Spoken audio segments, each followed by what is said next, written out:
Ils ont vu ce qu'il ne fallait pas voir. Tout a commencé comme un simple défi.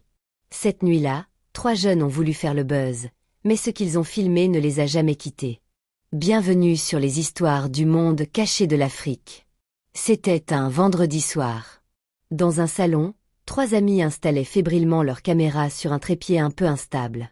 Leur chaîne YouTube s'appelait Monde caché de l'Afrique. Une idée née d'un pari entre rire et rêve d'abonnés. Franchement, ce soir, on va créer l'émeute, déclara Malik, le plus extraverti du trio, en ajustant le micro. C'est toujours ce que tu dis, à chaque épisode, rétorqua Léa en levant les yeux au ciel. Oui, je sais, mais cette fois, c'est différent, reprit-il avec un sourire confiant. Adama, lui, restait silencieux. Il testait les lumières, visiblement inquiet. Leur concept était simple, raconter les légendes et mythes africains, mais en les testant sur le terrain. Malik était déterminé à prouver ou réfuter ce que tout le monde chuchotait sans oser y croire. Le live commença, l'écran s'alluma, la caméra rouge clignota. « Bonsoir, la team », lança Malik avec enthousiasme. « Ce soir, on vous parle des esprits, des fantômes et de ces histoires qui font peur à nos parents. » Les commentaires fusèrent aussitôt. « Racontez-nous l'histoire de la dame au lac. » « Osez le totem de minuit. » Et la femme du marché, vous la connaissez. Léa lut le message à haute voix. La femme du marché, c'est quoi encore ça? Les commentaires explosèrent. Des dizaines de spectateurs racontaient leur version. On la voit à 3 heures du matin, seule dans le marché. Si elle te regarde, ton reflet disparaît du miroir. Elle attend quelqu'un. Adama montrait déjà son inquiétude. Non, pas celle-là. Malik éclata de rire. Frère, arrête. Tu crois à ces trucs. Ce n'est pas une histoire comme les autres, avoua Adama. Ma grand-mère disait que... Il s'interrompit en voyant les commentaires s'enflammer. Raconte. Léa ajusta la caméra vers lui. Vas-y, Adama, fais-nous frissonner un peu. Le jeune homme soupira puis parla d'une voix lente. Elle s'appelait Taafa, une vendeuse de riz au marché de Moussala. On disait qu'elle travaillait dur. Un soir, elle a disparu. Personne ne l'a revue. Mais depuis, les gardiens affirment qu'une femme erre entre les étals vides à 3 heures du matin. Elle ne parle pas, elle regarde. Et quand tu entends le tambour du marché battre 2 fois dans la nuit, c'est le signe qu'elle s'éveille. Si tu restes là après le second battement, alors tu la vois. Un silence s'installa.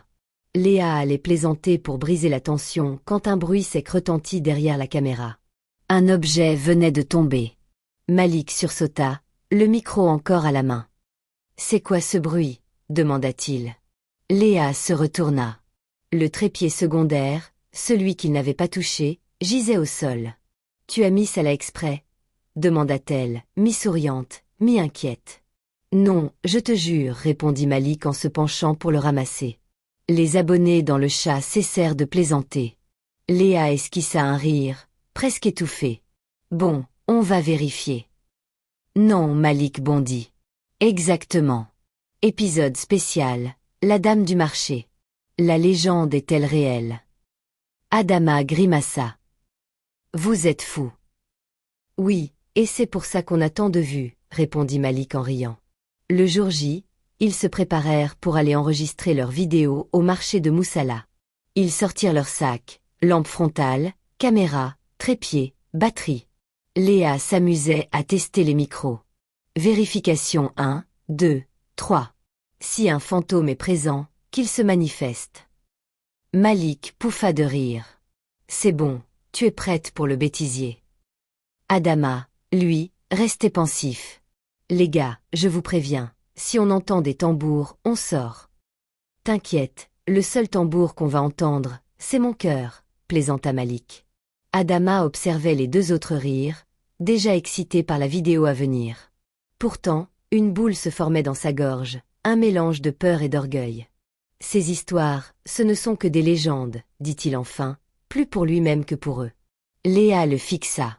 Alors, pourquoi tu trembles? Adama esquissa un sourire. Pour prouver qu'il n'y a rien à prouver. Malik éclata de rire. Voilà l'esprit scientifique qu'on aime. Mais Adama sentit que ce n'était pas la curiosité qui le poussait à venir. C'était la peur de passer pour celui qui croit. À minuit, ils montèrent dans la vieille voiture de Malik, direction le marché de Moussala, désolé à cette heure. Les rues étaient presque vides. Quelques taxis passaient, leurs phares découpant la nuit. Léa filmait tout, riant entre deux frissons. On dirait un film d'horreur, j'adore. Plus ils approchaient du marché, plus c'était étrange. Pas de chiens, pas de musique, pas même un klaxon, juste le vent qui soulevait des sacs plastiques dans les ruelles. Adama serra les dents. Vous sentez ça? Répond Malik. L'air, il est différent. Malik fit mine de s'en moquer.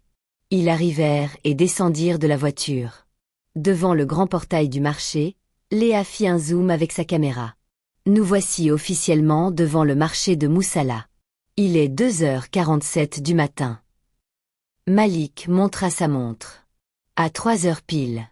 On entre. Et si elle est là? Demanda Adama. Malik haussait un sourcil. Alors, mon frère, on fera 1 million de vues. Le trio éclata de rire, mais un bruit retentit. Comme si quelqu'un renversait des bassines dans l'obscurité. Léa baissa sa caméra. Vous avez entendu? Adama hocha la tête. C'est le vent, hein. Le compte à rebours commençait. Ils mirent leur lampe frontale et attendirent, les yeux fixés sur le portail du marché. 2h59, 3h. Léa demanda, vous êtes sûr que c'est une bonne idée? Trop tard pour reculer, répondit Malik, la voix faussement détendue. Mais Adama, lui, gardait les yeux fixés sur la grande grille. Un gros cadenas pendait au centre. Et plus inquiétant encore, à travers les barreaux, on apercevait une petite lumière jaune au fond du marché. Ils marchèrent vers le portail. Les gardiens, souffla Adama. Léa s'arrêta net. Attends, quoi? Il y a des gardiens. 2, répondit Adama. Je les ai déjà vus le jour. Malik haussait les épaules. Bah, ils dorment sûrement. On fait vite, on entre, on filme et on ressort. Malik s'accroupit près du portail, sortit de sa poche un petit sac. Léa fronça les sourcils. C'est quoi ça? Un tournevis. T'inquiète, je remets tout après, expliqua Malik avec un sourire. Le métal grinça faiblement. Léa fit un pas en arrière, crispée. Tu es obligé de faire autant de bruit. Relax, rit Malik. C'est juste un cadenas. Mais sa voix tremblait un peu. Adama jetait des regards autour d'eux, inquiet. Malik força légèrement le verrou. Un clic résonna. Le cadenas tomba dans sa main. Voilà.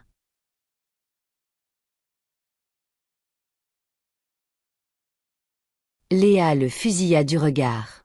Si les gardiens nous attrapent, on finit au commissariat. Ou pire, ajouta Adama à mi-voix. Malik leva les yeux au ciel, mais il évita de répondre. Il poussa doucement la grille. Les 3 amis se figèrent. Aucun bruit, pas même un souffle. Léa inspira profondément. Ok, on y va vite.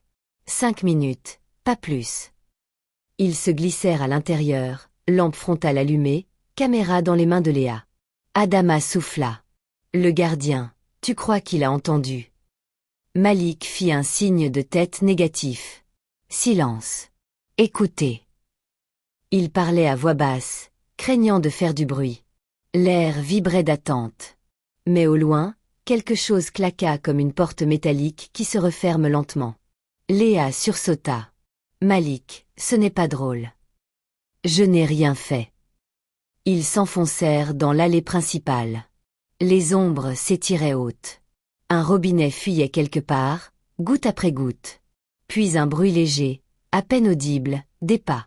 Adama se redressa. Il y a quelqu'un. Léa était à sa lampe. Les autres aussi. Les 3 restèrent immobiles, retenant leur souffle. Au loin, un rayon de lampe balaya les stands. Les gardiens. Malik murmura. Cachez-vous. Ils se jetèrent derrière un étal. Une voix se fit entendre. Didier, tu as entendu. Ce n'est rien, frère. Ferme les yeux un peu. Reviens te coucher. Les pas s'éloignèrent. Léa expira. On va finir en prison à cause de toi, Malik. C'est bon, on y est presque. Juste un plan et on repart. Ils avancèrent lentement, caméra allumée, contournant les étals renversés. Le marché semblait plus vaste qu'en plein jour. On dirait qu'on tourne en rond, souffla Adama. Léa tenait la caméra et filmait chaque détail. Regardez bien, les gars, on est au cœur du marché, hein. Il est. Elle jeta un œil à l'heure, 3h15. Ok, je fais un plan d'introduction comme les chasseurs d'esprits, dit Malik en se plaçant devant la caméra. Et si les esprits n'aiment pas qu'on les filme, demanda Léa. Alors ils mettront un dislike, répondit Malik en riant. Puis un bruit de pas régulier. Quelqu'un ou quelque chose marchait à l'intérieur du marché. Soudain, un son résonna, faible d'abord, comme un battement de cœur. Puis plus clairement, un tambour lointain, une pulsation sourde. Dites-moi que vous avez entendu, chuchota Léa. Malik tenta un sourire. Peut-être un mariage dans le quartier voisin. À 3h du matin, demanda Adama. Personne ne répondit. Le tambour résonna à nouveau. Cette fois, plus fort. Boum boum. Les trois amis se tenaient immobiles. Le marché respirait. Léa filmait toujours. Soudain, la lampe frontale vacilla. L'écran se brouilla quelques secondes. Puis une voix à peine audible s'éleva, comme un murmure. Elle arrive, elle arrive, elle arrive. C'est une blague, Malik. Il secoua la tête. Je te jure, c'est pas moi. Un courant d'air froid passa, puis il la vit. Au bout de l'allée, une femme immobile de dos, drapée d'un pagne rouge foncé, une bassine vide sur la tête. Elle semblait attendre. Malik sentit sa gorge se serrer. C'est quelqu'un. Non. Adama attrapa son bras. Ne bouge pas. Peut-être une sans-abri, tenta Léa, mais la femme leva lentement la main et fit un geste, comme pour les inviter à s'approcher. Malik voulut reculer, mais ses pieds refusèrent d'obéir. La caméra de Léa enregistrait, l'image tremblant comme si une main invisible la secouait. On s'en va maintenant, dit Adama. Attends, juste un plan de plus, souffla Malik. Il fit un pas. La femme pencha la tête légèrement, comme si elle les écoutait. Puis lentement, elle se retourna. Son visage était couvert d'un pagne blanc à moitié déchiré, mais à travers le tissu, on voyait deux yeux ouverts, des yeux fixés, profonds, ni vivants, ni morts. Ses pieds nus, sales, blessés, couverts de poussière. Léa poussa un cri étouffé. Ce n'est pas possible, balbutia Adama. La femme pointa lentement un doigt vers eux et au même instant, une petite voix résonna. Vous m'avez regardé. Léa voulut hurler mais se couvrit la bouche à temps. Malik prit la caméra de ses mains et courut. Léa le suivit et Adama ferma la marche. Mais en sortant du marché, un dernier son retentit derrière eux. Le claquement de la grille du portail qui se ferma tout seul. Ils coururent jusqu'à la voiture. Léa sanglotait. Malik démarra en trombe. Mais dans le rétroviseur, il vit quelque chose bouger derrière la grille. Une silhouette immobile, toujours debout, toujours là. Le tambour retentit une dernière fois, comme un battement de cœur, puis plus rien. Le moteur gronda. Le marché disparut dans le rétroviseur. La voiture roulait vite, avalant la route déserte. Léa fixait encore son écran de caméra, incapable de comprendre. Malik brisa enfin le silence. On a vraiment vu ça, hein? Adama serra les dents, les mains moites sur son pantalon. Je sais pas ce qu'on a vu, mais on n'aurait pas dû. Léa insista. Vous avez tous entendu quoi encore? Les tambours. Les deux garçons tendirent l'oreille. Seulement le bruit du moteur. De retour dans l'appartement de Malik, ils s'enfermèrent. Léa posa la caméra sur la table. On regarde. Adama hésita. Non, pas maintenant. On doit comprendre ce qui s'est passé, insista Malik. Il connecta la caméra à l'ordinateur. L'écran s'alluma. Un dossier s'ouvrit automatiquement. Il cliqua. La vidéo démarra. On y voyait leur entrée dans le marché, leur rire nerveux, puis les ombres. Léa, penchée sur l'écran, dit Stop, avance un peu. Malik fit défiler Ella, il la vit, Taafa. Mais cette fois, elle n'était pas seule. Derrière elle, dans les coins sombres de l'image, d'autres silhouettes apparaissaient, floues, immobiles. Elle semblait les regarder. On n'a rien vu de tout ça là-bas, chuchota Adama, surpris. Léa posa la souris. Derrière la dame, les visages dans l'ombre n'avaient pas d'yeux, juste des orbites creuses, et pourtant on sentait leur regard. Puis soudain, l'écran clignota. Malik arrêta la lecture. Personne ne bougeait. Quelques minutes plus tard, Léa et Adama rentrèrent chacun chez eux. 2 jours après, Léa s'affala dans le canapé. Elle venait de rentrer à la maison. Fatiguée, elle voulait juste dormir. Mais quand elle prit son téléphone pour mettre son alarme, elle jura que pendant une fraction de seconde, elle crut lire sur l'écran « Regarde dehors ». Mais quand elle appuya à nouveau sur l'écran, rien. Son sang se glaça. Elle hésita. Puis lentement, elle écarta le rideau de la fenêtre. Dehors, la cour était vide, sauf pour quelque chose qui bougeait. Un pagne rouge glissait au sol, comme mu par une présence invisible. Un cri lui échappa avant qu'elle ne s'en rende compte. Le soleil ne s'était pas encore levé quand Adama se réveilla tout d'un coup. Il crut d'abord avoir entendu un bruit de verre. Le cœur battant, il resta immobile, à l'écoute. Puis un second bruit, léger, étouffé. Quelqu'un marchait dans le salon. Il se redressa et s'avança. Quand il arriva au seuil du salon, il s'arrêta net. Une femme se tenait là, debout au centre de la pièce, une bassine vide à la main. L'air autour d'elle semblait lourd. Adama sentit son estomac se nouer. Qui est là? La femme tourna lentement la tête, à moitié seulement, comme si elle l'avait entendu respirer. Juste assez pour qu'il distingue une joue grise, ridée, marquée par le feu ou le temps. Adama recula d'un pas. Non, non. Il ferma les yeux une seconde. Quand il les rouvrit, la pièce était vide. La bassine avait disparu. L'air redevint normal. Juste un salon. Il chercha à reprendre son souffle. Il sentit ses jambes trembler. Malik, il faut que j'appelle Malik. Il alla chercher son téléphone. Sur l'écran, une vidéo. Il hésita, la gorge sèche. Il n'avait rien filmé cette nuit-là. D'un geste tremblant, il appuya sur lecture. L'écran s'éclaira. On le voyait allongé, la respiration lente. Puis une ombre se pencha au-dessus de lui. Pas un visage, juste une forme. La vidéo trembla puis s'arrêta net. L'écran du téléphone resta noir. Le téléphone glissa de sa main et tomba au sol. Qui a enregistré cette vidéo pendant mon sommeil? Se demanda-t-il. Malik, de son côté. Abonne-toi pour suivre la deuxième partie.